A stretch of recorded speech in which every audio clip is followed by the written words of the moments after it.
using the building scene from earlier, with a slight modification to the material on the terrain, we're going to take a look at using the xStream Painter and how to paint ecosystems on cinema objects and view objects. And there's just a couple of things to watch out for when you're using this tool. So first, what we need to decide is whether or not we want a material-based ecosystem or a global ecosystem, because there are two different types. One is using and editing an object material, adding the ecosystem, and once we add an object or a plant, I'll just select something very quick loading, a maple tree, we can select to paint. Once we've selected to paint, we do need to select the xStream Painter. So you can go up to the top and select the xStream Painter, and you need to click Start. Once you click Start, it will initiate the Painter tool. You can see a little paintbrush showing up in the view. If you go to Settings, we can now see that maple tree loaded in, and this ecosystem that we're going to paint is going to be connected to the terrain material. So we have a couple of options. We can restrict to the object or to selected objects. But the thing is, you can't paint with the panel open because this is a proxy panel. You have to set up what you want to do first, your brush size, whether you want to erase or scale, and then you need to close it out, and then you can paint.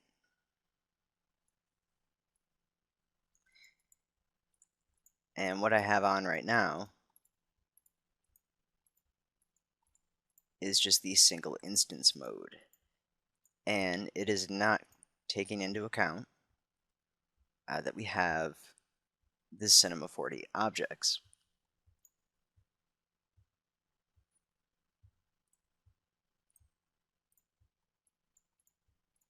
So if we turn off the restrict to underlying object, which is the material being attached to the terrain, we can now paint our ecosystem onto cinema objects through a material-based painted ecosystem. So let's go ahead and switch to the brush mode. And you're going to notice there is a difference, at least at the moment. Bug or limitation, not quite sure, but when you go over cinema objects, the brush settings don't really make a difference. But once you go over a view object, you will see the brush setting, the scale, and the density working as it should. So we can see a lot of really dense trees showing up where our view object is and painting on the proxy. But once we start to paint on the cinema object, the brush doesn't quite work, and it kind of creates a line of the ecosystem. So that could be one thing to watch out for. If we switch to a different view and paint, you're going to notice the same problem. So you will have to watch out for that when you're painting the ecosystems. Now, the other type of ecosystem, and I'm going to go ahead and just hit stop, which is going to end the ecosystem painter. So right now it's actually a tool that is selected. So you will need to make sure that if you're going to be making modifications, you switch to maybe the move tool or scale. And then you can deselect. So now the global ecosystem, or global painted ecosystem, we can access just by selecting Paint Ecosystem, and then xStream Painter, click Start. Now when we go to our settings, we see the options for the global ecosystem, which is a little bit different. We have to add in the selections for the global ecosystem. So I'll just load in a tree. And we have the blossoming cherry tree. And I've got it set to brush. I'll go ahead and increase the radius, decrease the brush flow, keep the scale the same. We have a direction from surface option, so we can kind of rotate the instances. Once we close that out, we can now paint as part of the global ecosystem. The main difference is when we move this terrain, the ecosystem we painted with the maple trees is going to move with it. It'll also be scaled with it if we modify the scale of the terrain. So it is pretty much locked to that object, and populating the ecosystem onto the terrain will also remove the painted portion of that ecosystem. So whether or not you want to use the global or the material is really going to depend on the scene you're working on, and of course the objects, and whether or not you have another ecosystem attached to it. In this case, I would want to have ground plants being populated on the terrain, so I really wouldn't want to use the material-based ecosystem for that, and I'd rather use the global if I'm going to be painting.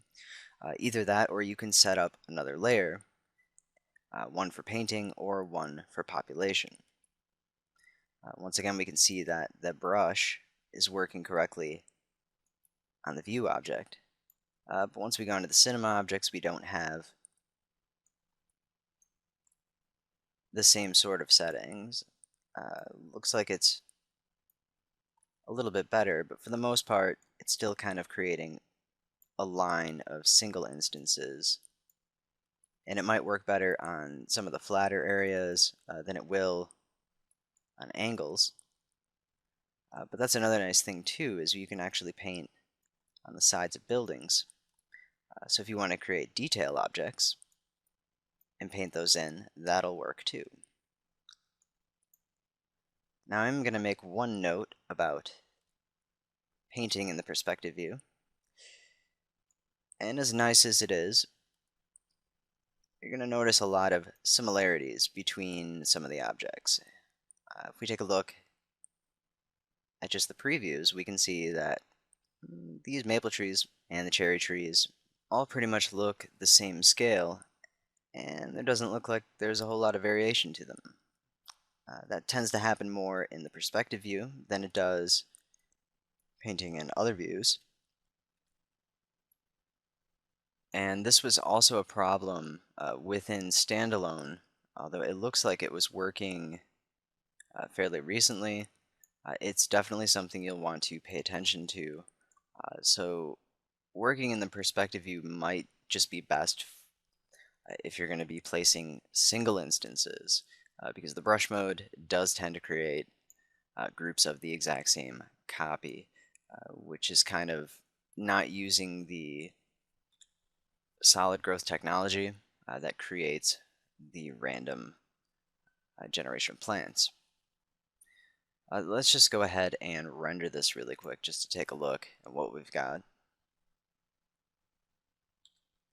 So this is obviously a very random painted ecosystem, not really anything special, but it gives you an idea of how you'll be able to use the tools. Now I do have radiosity turned off within view, so in order to get that to show up on the plants, you will need to turn that option on in the atmosphere editor. But we can see that our shadows are being cast on all of the objects, both view and cinema objects within the scene. So all of that is automatic, and there's really not any compensation you have to make for that, which is a good thing, really good thing. So when we're done painting, just want to make sure that you hit stop with the ecosystem painter so that you're no longer painting on anything.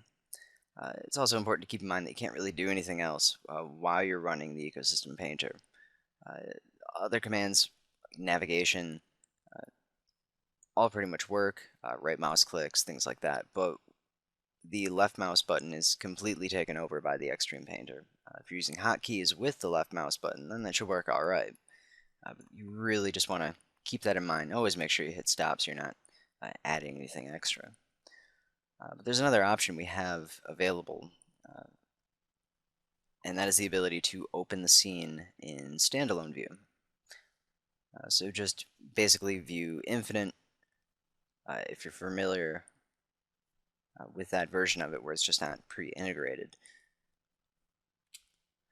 Because they are essentially the same program. Infinite and xStream will work the same way when xStream is the standalone, and even when you're using it within your host application. In this case, we're using it with Cinema, so we're able to perform pretty much all the same operations as we would in the standalone version directly within the interface, and that's what separates xStream from Infinite.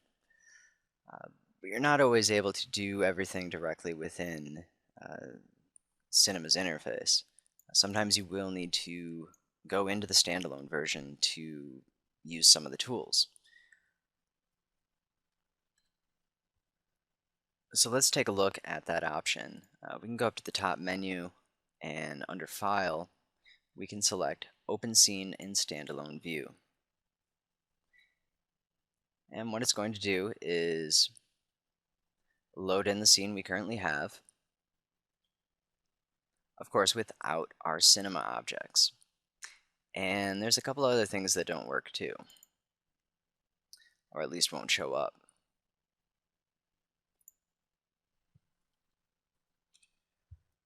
One extremely helpful tool that currently is unavailable when you're using xStream within Cinema is the ecosystem selector.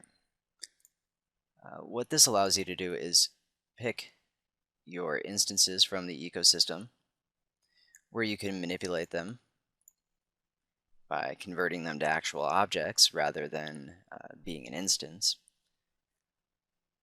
You can also switch the type of tree to one of the other loaded trees or objects. Basically, anything that's loaded into an ecosystem population, you can switch back and forth between them. You can create multiple selection zones, so we can save this selection of this 122 instances.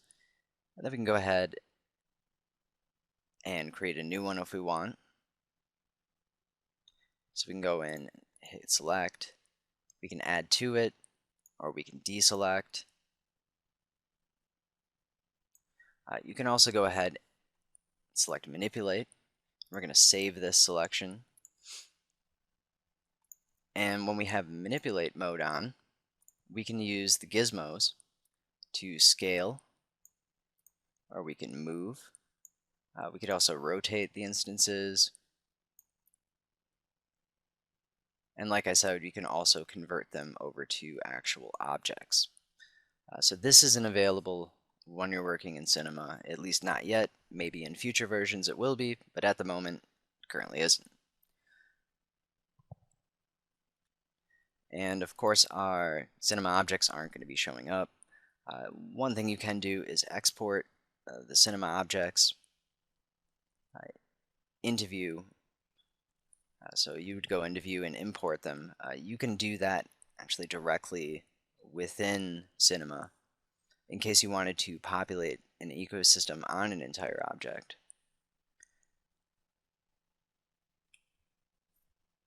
But there are also some more important points. Cameras are basically stored in Cinema, except the main camera, which goes back and forth between the programs. Lights, unless they are created with xStream lights, won't show up. So if we create any Cinema object, any Cinema lights where we have that ambient light, we're not seeing that in the scene. If we were to create a light within xStream, then that would show up.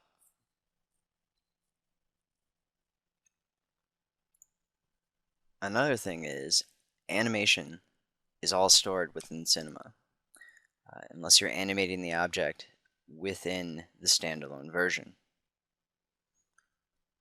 So let's go ahead and just switch back to Cinema's interface really quick. And we'll just go ahead and save these changes. So if you manipulate anything within the standalone, in order to get that to carry over, you do need to go to File and Save. And this file is part of that temporary directory where the ecosystem or any of the proxy material textures are stored. So once that's saved, we can just close this out. And now what we have to do within Cinema is use the reload scene from file command. So under File, reload scene from file, and that's going to update our scene. I had moved the camera in slightly, so we're going to see that update. And we can see the ecosystem a little bit modified, where we had moved around some of those selected instances. What you're also going to see is that our proxy material for the terrain is not showing up correctly. One thing we could do is edit the object material and then click OK, and now it is refreshed. So that's a nice way just to refresh that, because it is a pretty good idea to stay away from modifying the proxies, because you might run into some issues that way. But let's go ahead and create just a bit of camera animation and just take a look. We'll go ahead and we'll do 90 frames. Actually, we need to go back and create a key, frame 0. Select our main camera. Go over to 90 frames, create a key, and let's just create a little bit of motion. Nothing special. I do need to key that. And one thing I forgot. So just go back, create this motion, create a keyframe, and now we just have a little bit of motion on our camera.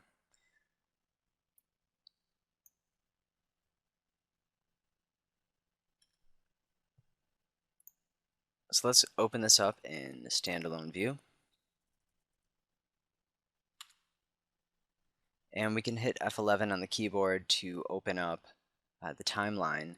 Select our camera, and no motion, because that motion is stored within Cinema. And in order to get that to show up correctly within the standalone version, we need to export that animation. So we can go to View, and from the menu File, we have Export Animation to View Scene. So this is going to take any of the objects and apply the animation so we can see it within the standalone. But the motion is still controlled by Cinema. So we can select frame start, end, frame step,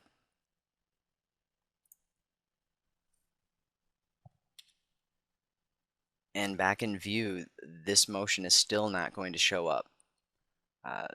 What you'll need to do is close it and reopen and use the command to open scene in standalone view.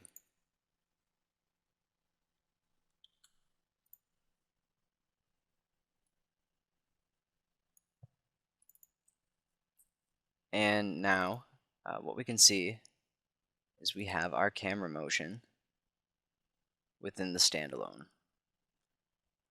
What you'll also notice, if you look at the timeline,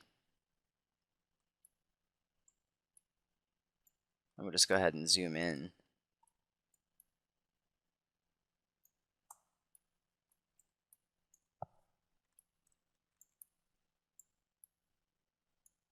We can see it's basically created a motion keyframe for every single frame.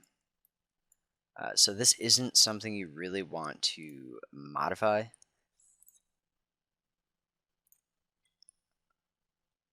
If you have motion that you want to keep, it's really there as a reference.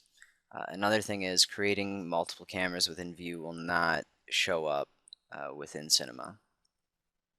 So if you need to, you can use the View Sync plugin that comes with xStream and also comes with Infinite, which allows you to transfer motion and position, basically the primary 3 vector datas, back and forth between the two programs. Another option that isn't really available when using xStream directly within Cinema is any of the macros you record in the standalone. So if you create a macro command, those are things you would want to create within Cinema because they're not really going to work outside of the standalone if you create them in the standalone. So just a couple of things to pay attention to. There are a few other little things here and there, but those are two really important things, is just really knowing about the cameras and how the animation works with all the objects. So if you made changes, you always make sure you save it. I'm not going to. And then you would just reload from file, and then you can update the scene. Using the standalone can be useful for a couple of different things. It does have advantages. The ability to display all of the ecosystem instances with a great amount of speed compared to most of the host applications for xStream is definitely a big advantage. Also, procedural terrains look better.